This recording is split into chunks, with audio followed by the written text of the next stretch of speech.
Hey guys, it's M, and today we're going to be talking about a very interesting game. Clash, Chaos of the Artifacts. Didn't expect to end up with this game at all, to be honest, but while buying Zombie Army's DLCs for the video that's still not out yet, by the way, I happened to see it in the store on sale for 11 bucks. Normally I'd see this interesting character design and ignore it, but when I saw it, it happened to trigger a vague memory of Iron Pineapple playing the beta version years ago. I couldn't remember much from his video, but the only key point that I remembered was that it was a hand-to-hand fighting game, so I ended up buying it. Was it a caveman way of thinking to buy a game I remembered nothing about? Probably, but it helped me stumble into a really unique little gem of a game that's one of my most pleasant playthroughs as of late, and I really want to talk about it. So let's get into it already. The gameplay here is interesting, and I imagine could be very divisive. Our main character here, Pseudo, is a fist fighter. When you look at combat in this game, you may think it's a simple cut your brain off and smack buttons kind of thing, but coming into it with that thought process, like I initially did, will make you think it's the clunkiest, worst controlling game ever. Let me explain. Here you have a light combo, special attack, a dodge, and a parry. There's also a super bar, but we'll talk about that a bit later. Those things I just listed are the main things you will be doing. Where the nuance comes in is how these things flow together. If you simply mash the punch button, Pseudo's combo ender will feel clunky and awful. If someone's winding up an attack while you're mashing, you'll be trapped in your animation, causing you to eat hits damn near every time, because you won't be able to input your dodge or parry. The parry works on a very small stamina bar at the start of the game and grows over time. If you're mashing, the bar will go down and your parry, even if you do land it, won't stun the enemy. It feels flat out disgusting, and why for the beginning of the game, I was really struggling to like it. I was able to mash past a good bit of the intro, but once the bigger threats appeared, it was a battle to make any real progress. But over the course of the game, I eventually learned to understand it. It functions more like Absolver than something like Yakuza. You see, the reason you feel like you're struggling through mud if you're mashing is because Pseudo here can cancel out of attacks, but he can only do it after a punch of his lands. So if someone's trying to attack you while you're striking them, you can immediately cancel after landing your punch in order to block or dodge it. This in itself is cool, but then you notice you don't only have to cancel into dodges or parries. You can cancel into other strings. Once you get good at this game, you'll be able to land your combo ender that usually knocks the opponent back a bit, dash up, and keep the pressure going. But that's not all. When you play well, the game rewards you with the super mechanic that I mentioned earlier. When it fills up, Pseudo will usually elbow the opponent in the face before triggering a first-person camera. If you keep the pressure going at this point, Pseudo will eventually land a super strong strike that will annihilate the enemy's health bar, usually instantly killing smaller stuff. It feels fucking amazing when you reach this point of understanding. And like Pseudo is this super strong badass that could destroy anyone in a few moments. It ends up being strong.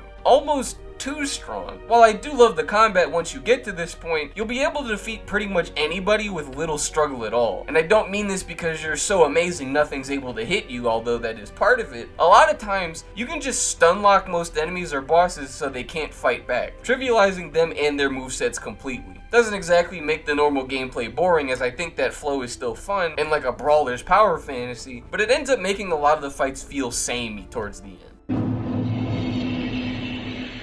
But this isn't just purely a beat-em-up kind of game. One of the most unique traits about this game is the dice, which you're seeing on screen. Whenever you fight anything intelligent, so basically anything that isn't an animal, you can invoke the first law, which forces you and your opponent to compete in this dice game for benefits in the actual fist fights themselves. I'll admit it, at the start I expected to hate it a lot, thinking it would just be a silly little gimmick I try once and ignore for the rest of the game. But it ended up unironically being one of my favorite parts of the game as a whole. At first it seems simple, just roll the dice and get a higher number than your opponent. But then they hand you these little chisel things that let you do stuff like reroll or lower the value of your opponent's dice at the simplest, or at its wackiest, let you add 6 points to the board with a crab, or randomize every die in a quadrant of the board. At the start of the game when you don't have any dice, it feels like a relatively fun distraction. But once you reach the end of the game where you and your opponent have 3 or so groups of dice to roll, and 7 or so of these modifying chisel things, it's the most tense shit you can ever play. And this isn't including the stuff you can get if you win. There's tons of creative punishments you can give the enemies if you find certain items in the world. Some of these are simple, like getting the first hit or limiting movement. But once you get the better items, you can do things like summon them in any fight the dice game can be played, or make them swallow poison so they'll be stunned randomly in the fight. One of the best parts about the whole thing is, most games with stuff like this will have a mini-game exclusive theme that they play, right? Some chill music for you to take a breather from the moment-to-moment combat. This game doesn't do that at all. They want you to know the stakes are still high. This leads to situations like boss fights having the most intense OSTs play in the back while both of you play, making the scenario feel fucking epic despite how silly it is in actuality. My favorite example of this is the final gauntlet or the final boss, as you really feel the weight of the games being played, and they might mean the difference between you winning or losing a more difficult fight. I heavily fell in love with this system, and sometimes I wish there was a mode where you could just play it against certain bosses or something if you wanted a fun little distraction while playing the main game.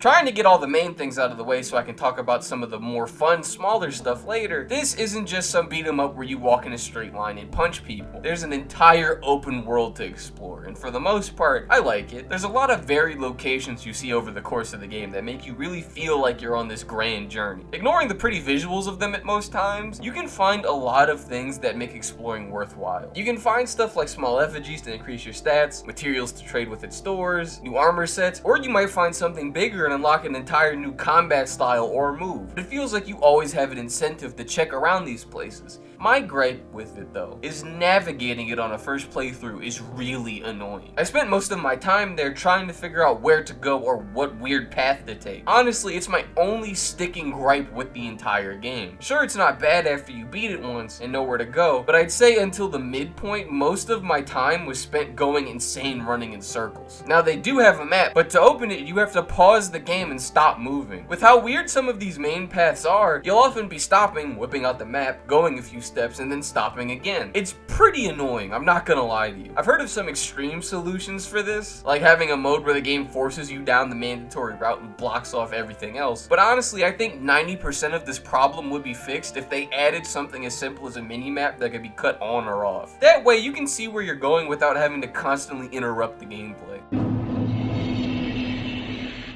Clash I wouldn't say is super heavy on RPG mechanics, but it's a nice underlying thing that ties the whole package together. As I mentioned in the last section, effigies are littered all over the place. These will help you increase your stats, which are pretty self-explanatory. You can increase your defense, your attack, your stamina. Simple to understand things like that. You're not going to be needing a spreadsheet or anything to build your character here. You'll most likely be fine, even if you aren't a serious build crafter. Also, this game is very generous with its level up handouts. As long as your eyes are open, or like me, you just get lost a lot, you'll never really feel underleveled or anything like that. But there's more than effigies. There's also random items scattered around the map. They might seem like they serve no real purpose, but you can trade them for armor for you and the boy, or for dice and chisels, which apply to the board game. Again, like I said for the effigies, these are things you'll collect passively. No real need to grind for them. This casual item collection even applies to your healing system of the flask. This game isn't like most Souls-likes, I suppose. You don't just have a flask you heal with for a certain amount of health. Pseudo can randomly pick up stuff like animals or bugs, then he mixes them into a brew, and those brews serve as what you heal with. Depending on what you throw in, you can get buffs or debuffs. It's a fun little system. But let's get into the more exciting stuff with movesets. There's small statues you can find out in the open world. Interacting with them will cause Pseudo to fight another version of himself with a different fighting style, or move. Defeating them will allow you to learn that fighting style and use it for yourself. I wouldn't say these are inherently better, as they all feel like they have their own strengths or weaknesses, which means you can go through the game with your starting style and be fine, but